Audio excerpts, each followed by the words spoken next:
it is bizarre to me to listen to this hearing. Honestly, now we've suddenly made all mosques the beachhead of terrorism across the country.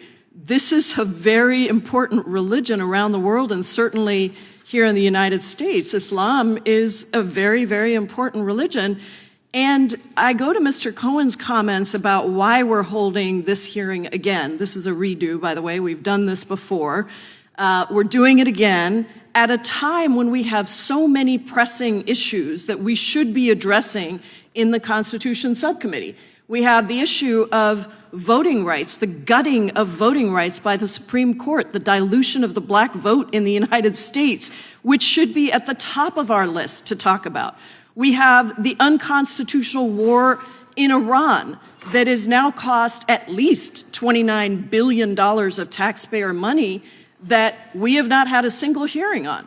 There's lots of things that we could be talking about, but see, the problem is, if we were to talk about any of those things, you would actually have to acknowledge how incredibly unpopular Republican policies have been in driving up the price of gas in this country. In my home state, it's almost $6 for a gallon of regular, almost $7 for a gallon of diesel.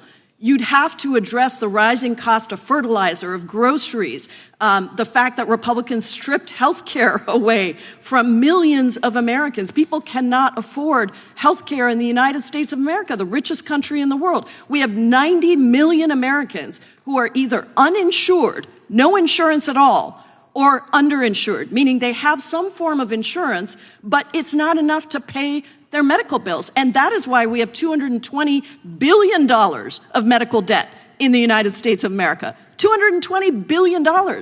But we're not talking about any of the policies, the unconstitutionality of all of the things that this administration has done that have really ripped apart the foundations of who we are as a country. Instead, we're going to have a conversation about this, Sharia law.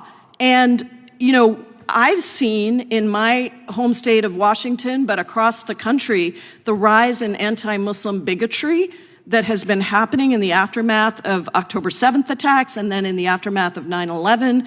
And in my home state of Washington, now Muslim Americans reporting experiencing hate crimes, threats of violence, hateful rhetoric that increases those threats of violence, discriminatory policies in the workplace, unsafe interactions with law enforcement.